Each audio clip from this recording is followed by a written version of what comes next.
இப்போ இன்னைக்கு நீங்கள் வந்து நவக்கரி நவக்கரி 2 முறையில் சொல்லலாம். க்ளீம் அப்படின்னு அது தொடங்குதா, க்ளீம்னு தொடங்கி சவுன்னு முடியுது. க்ளீம்க்கு அடுத்த வார்த்தை ஸ்ரீம் அப்படின்னு தொடங்குது. இதை க்ளீம்க்கு அடுத்து ஸ்ரீம் போட்டு நம்ம சொல்லிட்டு வரலாம். க்ளீம்னு போட்டு சவும் தொடங்குதா, அந்த சவும் இங்கே தூக்கிறோம். இப்போ சிவைய நம்ம அப்படின்னு சொல்லும்போது மசிய அப்படின்னு கூட சொல்லலாம். நம்ம சிவ அப்படிங்கிறதெல்லாம் அந்த வார்த்தை தெரியும் தானே உங்களுக்கு, அந்த போர்வை. அது மாதிரி தான் இதுவும். இப்படியே ஒவ்வொரு எழுத்தை எடுத்து போட்டு அந்த பக்கமாக போட்டுட்டு அப்படி சொல்லலாம். அங்கேருந்து ஒரு எழுத்தை எடுத்து போட்டு இங்கே வந்து சொல்லலாம். எங்கே எடுத்து போட்டானாலும் அந்த எழுத்தினுடைய பிளேஸ்மெண்ட் அங்கே தான், வேறு எங்கேயும் இல்லை. இப்போ ஹவும் அப்படின்னு சொல்கிறதானா அது இங்கே நிற்கும். அப்போ நீங்கள் எங்கே எடுத்து போட்டு சொன்னாலும், இப்படி வந்தானாலும் அதனுடைய பிளேஸ்மெண்ட் இங்கே தான், இப்படி வந்தானாலும் அதனுடைய இருப்பிடம் இங்கே தான். அப்போ நீங்கள் வந்து இதை முதல்ல உணர்ந்துக்கோங்க. அம்மா நான் ஒரு இடத்துல சக்கரம் பார்த்தேன், அந்த சக்கரத்தில் நீங்கள் வந்து க்ளீம் ஸ்ட்ரீம் அப்படி சொல்லியிருந்தீங்க. அந்த சக்கரத்தில் க்ளீம் ஸ்ட்ரீம் அது சொல்லி முடித்த பிறகு இங்கேருந்து சவுண்ட் வந்துருச்சுமா அப்படின்னு சொல்லி நீங்கள் வந்து அதுக்கு குழப்பம் அடைய வேண்டாம் அப்படிங்கிறதுக்காக வேண்டி இது 2 முறையிலையும் திருமூலர் திருமந்திரத்தில் நமக்கு அடையாளமிட்டு காமிச்சிருக்கிறார். அது என்ன பண்ணும், இது என்ன பண்ணுன்னா, எல்லா மந்திரங்களும் ஒரே பலனைத்தான் செய்யும். நீங்கள் க்ளீம்லேருந்து தொடங்கி க்ளீம் ஸ்ட்ரீம்னு வச்சானாலும், அல்லது இந்த பக்கமாக க்ளீம் ஸ்ட்ரீம் சொல்லி முடிச்சுட்டு இங்கேருந்து சவுண்ட் க்ளீம்னு அப்படி தொடங்கினாலும் எல்லா மந்திரங்களும் அதது இருப்பிடத்தில் இருந்து அதது காரியத்தை செய்யும். அப்படி மாதிரி நீங்கள் மனசில் வச்சுக்கோங்க. நான் முதலாளே சொல்லாமல் விட்டுட்டோமே அப்படின்னு நினச்சிட்டு இன்றைக்கி நினைவான் கண்ணை மூடிடக்கூடாதுன்னு முழிச்சு பார்த்துட்டு வந்து இப்போ உங்களுக்கு வந்து இதை சொல்ல வந்திருக்கிறேன். சரியா? இப்போ வந்து இந்த மந்திரம் உங்களுக்கு என்ன பலனை செய்யும் அப்படின்னு சொன்னீங்கன்னா, இது வந்து அற்புதங்கள் அநேகம் நிறைந்த மந்திரம். இது அற்புதங்கள் அநேகம்னா சொல்லுக்கு உட்பட்டது அல்ல. நீங்கள் வந்து பொருளிலே உலகம் இருப்பது ஆதலினால் புரிந்து நாம் ஒருவர்பால் பலகால் சென்று மருவினால் பொருளின் இச்சையால் மருவுகின்றான் என கருதி வெறுவினேன். உலகம் வந்து எதில் இருக்குது? பொருளில் தான் இருக்குது குழந்தைங்களா, பொருளில் தான் இருக்குது. அந்த பொருளிலே உலகம் இருப்பது ஆதலினால் புரிந்து ஒருத்தர் வீட்டுக்கு வராங்க, ரொம்ப அன்பு செலுத்துகிறோம் அப்படின்னா, இப்போ இயல்பாகவே வந்து நம்ம சமயத்தில் எப்படி வச்சுக்கிட்டாங்க, காலமாக சமயம் வந்து பெருசாக உலகளாவியதாக இருந்தது. இப்போ எப்படி வச்சுக்கிட்டாங்க எனக்கு தெரியலை. நான் அடிக்கடி நம்மளை பற்றி மட்டுமே குறை சொல்லி அதை பெருசுபடுத்தி நம்ம பிள்ளைங்க எங்கே போய் சேர விடாமல் தெருவில் நிறுத்துன்னு ஒரு முடிவு பண்ணி, அங்கே போனால் காசை பிடுங்குறாங்க, சொத்தை பிடுங்குறாங்க, மொட்டை அடிக்கிறாங்க, முழுக்காட்டு சாத்துறாங்க, அப்படி இப்படி என்னென்னமோ பேசிக்கிறாங்க. ஆனால் பொருளில் உலகம் இருப்பது சத்தியம், அதில் மாறுதல் இல்லை. நான் இந்த ஃபீல்டில் நுழைந்த போது, அதாவது என்னுடைய கல்லூரி வாழ்க்கை தொடங்கின போது எனக்கு தெரிஞ்சு ஒருத்தங்க அவங்க சொத்தெல்லாம் என் பேருக்கு எழுதி தரேன்னு சொன்னாங்க. அவங்க வந்து கர்நாடக பிராமின், மேட்டுப்பாளையத்தில் அவங்க இருந்தாங்க. என்னை தேடி 3-4 முறை வந்தாங்க. வந்து அந்த சொத்தெல்லாம் எனக்கு எழுதி தரேன்னு சொன்னாங்க. சென்னை ராமகிருஷ்ண மடத்தில் அதை கொண்டு கொடுக்க சொன்னேன்னா, அப்போ அவங்க சொன்னாங்க, அவங்க சார்ந்திருந்த ஒரு இன்ஸ்டியூஷனில் எல்லார்கிட்டக்கே சொத்தை வாங்கிட்டாங்க. நாங்கள் விருப்பப்பட்டு எங்களுக்கு மருத்துவம் பண்ணி நீங்கள் குணம் முடிச்சிருக்கீங்க. மருத்துவம் எதுக்கு பண்ணினேன் அப்படின்னா, அம்மான் பச்சரிசி அப்படின்னு ஒன்று நாங்கள் இருந்து போகும்போது உங்களுக்கு 2-3 தடவை குழந்தைகள்கிட்ட காமிச்சேன். அந்த அம்மான் பச்சரிசி வந்து சூரியாசிஸினுடைய சிறந்த மூலிகை. அந்த வீட்டு மாமாவுக்கு இப்படி இதை கலத்த முடியாது, இவ்வளோ பனியன் போட்டுப்பார், கலத்த முடியாது. பெரிய இதில் வந்து எக்ஸிக்யூட்டிவாக இருந்தார் அவர் இப்படி படுத்தானாலும் அந்த சட்டை பனியன் ஒட்டிக்கும், இப்படி படுத்தானாலும் ஒட்டிக்கும், இப்படி படுத்தானாலும் ஒட்டிக்கும். அதை கலத்துறதுக்குள்ளே அவர் படுற ஒரு 3 நாள் என்னோடைய தங்கியிருந்து இதில் ஒரு மூலிகை செஞ்சு எண்ணெய் போட்டு ஊருக்கு போனார். அப்போ தான் நான் கல்லூரி முடிந்த புதுசு. அப்போ வந்து அப்போ நான் தெரிஞ்சுக்கிட்டேன், பொருளில் உலகம் இருப்பதுன்னு பெருமான் எதுக்கு பாடியிருக்கிறாரு அப்படின்னு. ஆனால் அப்போ எனக்கு இறைவன் என்ன உணர்த்தினா, பொருளில் உலகம் இருக்குது இல்லைன்னு இல்லை, ஆனால் கருடக்கொடியோன் காணமாட்டா கழல்சேவடி எனும் பொருளை தந்து அப்படி மணிவாசகர் ஒரு பொருளை சொல்கிறாரு. போற்றி என் வாழ் முதலாகிய பொருள் அப்படின்னு சொல்கிறார். அந்த பொருள் உனக்கு நான் கொடுத்துருக்குறேன், அதுதான் சங்கநிதி, அதுதான் பதுமநிதி அப்படின்னு சொன்னார். சங்கநிதி பதுமநிதி இரண்டும் தந்து தரணியோடு வானாளத் தருவரேன் மங்குவார் அவர் செல்வம் மதிப்போம் எல்லாம், இந்த மனோபாவத்தையும் தந்திருக்கிறேன்னு சொன்னார் குழந்தைங்களா.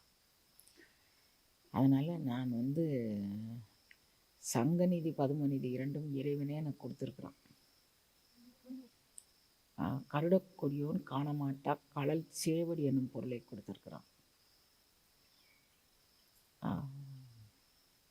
எனக்கு மூலதனமாகவும் அவனுடைய அருள் அனுபவ நிலை அப்படிங்கக்கூடிய போற்றி என் வாழ் முதலாகிய பொருள் அப்படிங்கக்கூடியதை கொடுத்துருக்குறான். இதுக்கு பிறகு எனக்கு அடைய வேண்டிய சொத்து எதுவும் இல்லை. ஆனால் எனக்கு ஒரு ஆசை இருக்குது. வந்ததுக்கு ஒரு 4 பிள்ளைங்களை பிடிச்சி உள்ளே போட்டு போவோம், அந்த பிள்ளைங்களுக்கு ஏதேனும் ஒரு அருள் உணர்வை கொடுப்போம் அப்படின்னு நான் நினைக்கிறேன்.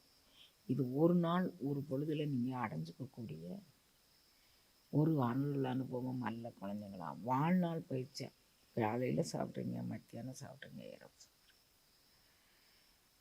இன்னும்மா கடந்த 3 தினங்களாக நான் இருக்கிற மனோபாவத்துக்கு நான் நாள் முழுதும் கூட அப்படியே இருக்கக்கூடியதான். நான் இந்த மனோபாவத்திலே இந்த சாப்பாடு செஞ்சு கொடுத்தா என் பிள்ளைங்க ஞானம் பெற மாட்டாங்களா அப்படின்னு நான் நினைக்கிறேன் குழந்தைங்களா. வேற ஒன்றும் இல்லை. நான் ஒரு என்ன சொத்து கொடுத்துட முடியும், என்னால் வேற என்ன செஞ்சிட முடியும்னு நினைக்கிறேன். கையாலாகாத ஒரு தாய்னு வச்சுக்கோங்க. அதனால் நான் அப்படி ஆசைப்படுறேன். நீங்கள் கொஞ்சம் முயற்சி பண்ணுங்கள். இந்த மேலே கதை கீழே கதை பக்கத்து கதை யாரோடையும் இவங்களோட கம்பேர் பண்ணி யாரோடையும் கம்பேர் பண்ணாதீங்க. இறைவன் எனக்கு அளித்த இந்த அருட்கொடையை இந்த உடலை கொண்டு நான் பெற வேண்டியதை பெறுவேன். அது மாதிரி வச்சுக்கோங்க. அதுதான் நீங்கள் இந்த 3 நாள் வகுப்பு. இது 3 நாளையில் பெறக்கூடியது அல்ல அப்படிங்கிறதையும் புரிஞ்சுக்கோங்க. உங்கள் வாழ்நாள் பயிற்சியாக நின்றும் இருந்தும் கிடந்தும் அழுதும் தொழுதும் பெறக்கூடியது. இந்த நீங்கள் க்ரீம் அப்படிங்கிற அந்த ஒரு சொல் போதும், ஸ்ரீம் அப்படிங்கக்கூடிய ஒரு சொல் போதும். நீங்கள் சேலத்தில் ஒரு கந்தாசிரமம் அப்படின்னு ஒரு ஊர் இருக்கு. அந்த ஊரில் ஒரு துறவி இருந்தார் கண்ணு. அந்த துறவி சுதந்திர போராட்டத்துக்காக வேண்டி கல்லூரியிலேருந்து வெளியே வந்தவர். அவர் மதுரை பெரிய கோயிலில் கீழே வாசலில் இருக்கிறாரு. அதுக்கப்புறம் சுதந்திர போராட்டத்தில் உள்ளே போய் வெளியே அவர் பேர் சுப்பிரமணியன்னு பேர். உள்ளே போய் வெளியே அவர் திரும்ப என்ன பண்ணுறதுன்னு மீனாட்சிகிட்ட போய் தவம் பண்ணிட்டு அவர் கீழ்பக்கம் இருக்கிறாரு. மேல் பக்கம் ஒரு சித்தர். ஒரே வார்த்தை கண்ணு, சுப்பிரமணியா ஹரே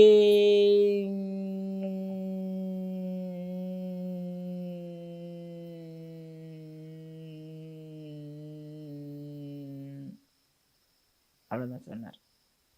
உபதேசம் எதுவும் இல்லை. அதை பெற்றுக்கிட்டாரு. தனக்கான அழைப்புன்னு எடுத்துக்கிட்டாரு. அப்படியே கால் போன போக்கில் புதுக்கோட்டை போனார். அங்கே புதுக்கோட்டையில் ஐயன் என்ன சொன்னார், முருகன்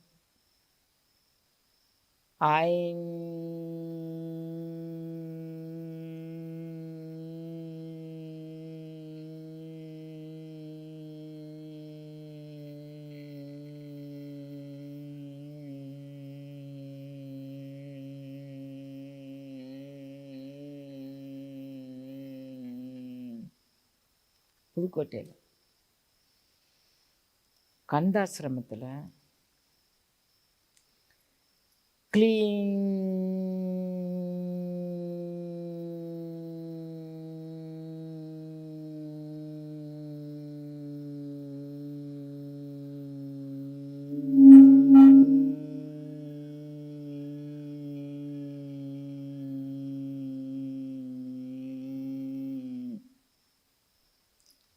உங்கள் ஜஷ்டி நிறைவு அன்னைக்கு சௌம்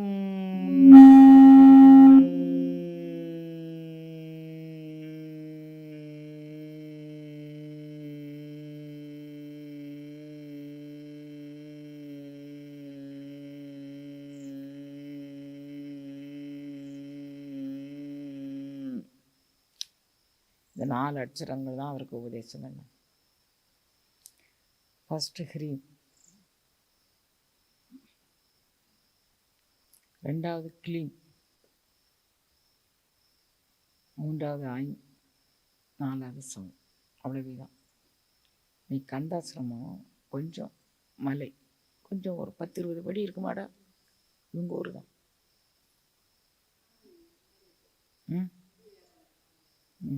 இல்லை சொல்கிறேன், 10-20 படிக்கு இருக்குமா உயரம். நம்ம திருப்பரங்குன்ற மலை மாதிரி ஏறத்தாழ, அவ்வளோதான்.